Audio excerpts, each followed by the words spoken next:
कहते हैं सियासत में जब कोई बड़ा पेड़ गिरता है तो सिर्फ धरती ही नहीं हिलती बल्कि उस पेड़ की छांव में पल रहे सांप भी अपने बिलों से बाहर आ जाते हैं। पिछली वीडियो में मैंने आपको बताया था कि कैसे बिहार के सुशासन बाबू यानी नीतीश कुमार को मुख्यमंत्री की कुर्सी से उठाकर दिल्ली की राज्यसभा वाली रिटायरमेंट सीट पर ढकेल दिया गया है। लेकिन दोस्तों, अगर आपको लग रहा है कि खेल खत्म हो गया है तो आप बहुत बड़े धोखे में हैं। असली खेला तो अब शुरू हुआ है, क्योंकि नीतीश कुमार भले ही कुर्सी छोड़ रहे हैं लेकिन वो खाली हाथ नहीं जा रहे हैं। उन्होंने जाते जाते एक ऐसा बम फोड़ दिया है जिससे पूरी दिल्ली और पटना की भारतीय जनता पार्टी के माथे पर पसीना आ गया है। आज इस वीडियो में मैं आपको वो अंदरूनी खबर बताऊंगा जो कोई गोदी मीडिया आपको नहीं बता रहा। मैं आपको बताऊंगा कि कैसे जेडीयू के ही 3 जयचंदों ने नीतीश कुमार की पीठ में छुरा घोंपा है। मैं आपको वो तस्वीरें दिखाऊंगा जहां मुख्यमंत्री आवास के बाहर पहली बार अमित शाह मुर्दाबाद के नारे लग रहे हैं, और सबसे बड़ा सस्पेंस कैसे तेजस्वी यादव ने अपना कैलकुलेटर निकाल लिया है और वो भाजपा के इस पूरे जश्न को मातम में बदलने की खौफनाक तैयारी कर रहे हैं। दिल थाम कर बैठिए, क्योंकि अगले कुछ मिनटों में आप बिहार की राजनीति का सबसे नंगा और कड़वा सच देखने वाले हैं। तारीख 5 मार्च 2026 थी। पटना का विधानसभा भवन। केंद्रीय गृह मंत्री अमित शाह खुद दिल्ली से उड़कर पटना आते हैं। क्यों? सिर्फ यह सुनिश्चित करने के लिए कि नीतीश कुमार शांति से अपना राज्यसभा नामांकन के कागज पर दस्तखत कर दें। शाह जी ने नीतीश जी की खूब तारीफ की, उन्हें भ्रष्टाचार मुक्त नेता बताया। लेकिन राजनीति में जब कोई दुश्मन आपकी अचानक बहुत तारीफ करने लगे तो समझ जाइए कि आपकी राजनीतिक शहादत तय हो चुकी है।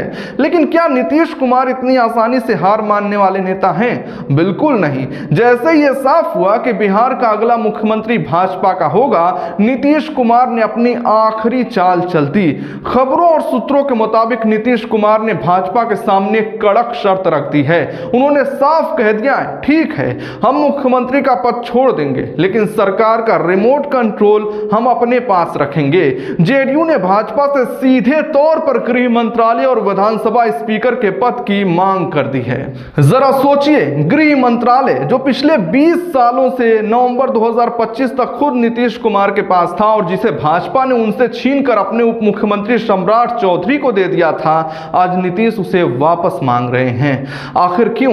क्योंकि नीतीश कुमार जानते हैं कि अगर मुख्यमंत्री भाजपा का हुआ और पुलिस प्रशासन यानी गृह विभाग भी भाजपा के पास रहा तो जेडीयू के विधायकों को तोड़ना भाजपा के लिए बच्चों का खेल हो जाएगा। नीतीश अपने विधायकों को बचाने के लिए ढाल मांग रहे हैं, लेकिन क्या भाजपा गृह मंत्रालय देगी? अगर भाजपा अपना मुख्यमंत्री बनाकर भी गृह विभाग जेडीयू को दे देती है तो बिना दांत का शेर रह जाएगी।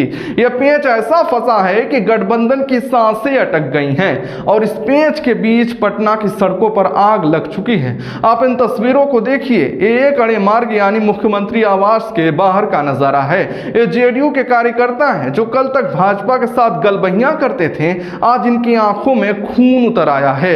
इतिहास में पहली बार जेडीयू के कार्यकर्ता खुलेआम अमित शाह मुर्दाबाद और भाजपा हाय हाय के नारे लगा रहे हैं। वहां मौजूद एक महिला कार्यकर्ता का दर्द जब कैमरों में कैद हुआ तो उसने पूरे बिहार के सेंटिमेंट को झकझोर कर रख दिया। महिला ने रोते हुए चीखते हुए कहा, नीतीश कुमार जनता के जनादेश का अपमान नहीं कर सकते, उन पर भारी दबाव डाला जा रहा है। तेजस्वी ने कहा कि नीतीश को हाईजैक किया जा रहा है। लेकिन सवाल यह है कि इस हाईजैक में विमान उड़ाने वाले तो दिल्ली में बैठे हैं, पर अंदर के वो हाईजैकर कौन हैं जिन्होंने दरवाजा खोला? जी न्यूज और अंदरूनी सूत्रों से जो खबर बाहर आई है वो रोंगटे खड़े कर देने वाली है। पता चला है कि नीतीश कुमार के खिलाफ चक्रव्यूह किसी और ने नहीं बल्कि उनकी ही पार्टी जेडीयू के 3 बड़े नेताओं ने रचा था। जी हां, जेडीयू के 3 जयचंद। इन नेताओं ने दिल्ली आला कमान के साथ मिलकर पूरी स्क्रिप्ट लिखी। इन्होंने ही जेडीयू विधायकों के बीच भ्रम फैलाया कि नीतीश जी अब बूढ़े हो गए हैं, वो खुद राज्यसभा जाना चाहते हैं। और तो और नीतीश कुमार के बेटे 50 वर्षीय निशांत कुमार, जिनकी राजनीति में एंट्री की पूरी तैयारी हो चुकी थी, उनका पत्ता भी इन्हीं नेताओं ने कटवा दिया। पार्टी दफ्तर में लोग निशांत के स्वागत के लिए फूल माला लेकर शाम देर तक इंतजार करते रहे, लेकिन वो नहीं आए। भाजपा ने इस तरह से मैनेजमेंट किया कि न पिता के पास पावर बची न बेटे की लॉन्चिंग हो पाई। एक ही तीर से पूरा खून बात साफ। अब जब दुश्मन के घर आग लगी हो तो कोई भी चालाक पड़ोसी अपने हाथ सेकने से नहीं चूकता। और यहाँ तो सामने तेजस्वी यादव खड़े हैं। तेजस्वी यादव ने जैसे इस पूरी कलह को देखा, उन्होंने तुरंत अपना राजनीतिक कैलकुलेटर निकाल लिया। आज तेजस्वी यादव ने प्रेस कॉन्फ्रेंस की और जो कहा वो सीधे जेडीयू के उन विधायकों के दिलों में जाकर लगा है जो अपने भविष्य को लेकर डरे हुए हैं। उन्होंने कहा, मैंने तो पहले ही कहा था, नीतीश जी को घोड़ा तो चढ़ाया है दूल्हा बनाकर, लेकिन फेरे किसी और के साथ दिलाए जा रहे हैं। पूरा बिहार आज देख रहा है। चुनाव में नारा दिया था 2025 से 30 फिर से नीतीश, लेकिन चुनाव जीतते ही भाजपा ने अपना असली रंग दिखा दिया।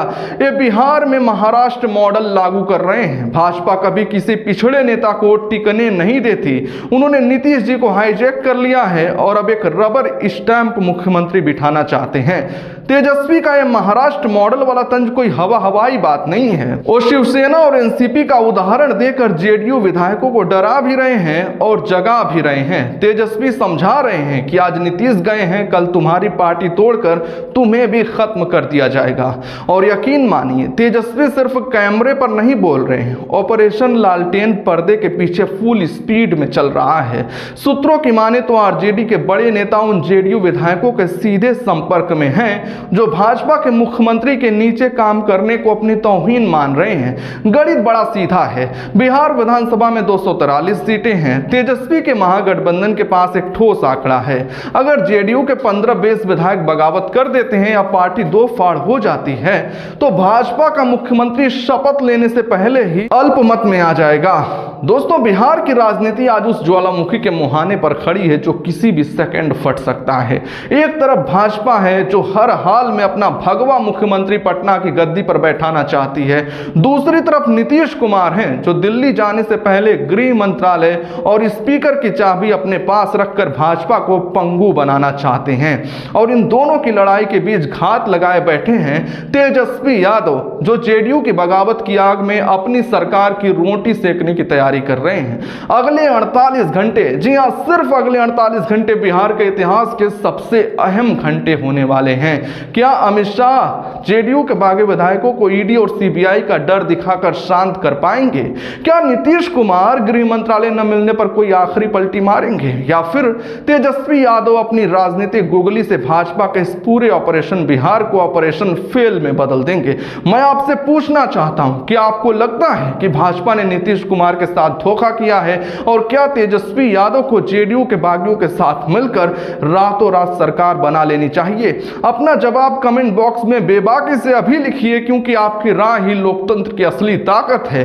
जैसे ही पटना के बंद कमरों से कोई नई खबर छनकर बाहर आएगी, मैं सबसे पहले आपके पास लेकर आऊंगा। तब तक वीडियो को शेयर कीजिए, चैनल को सब्सक्राइब कीजिए, लाइक करिए।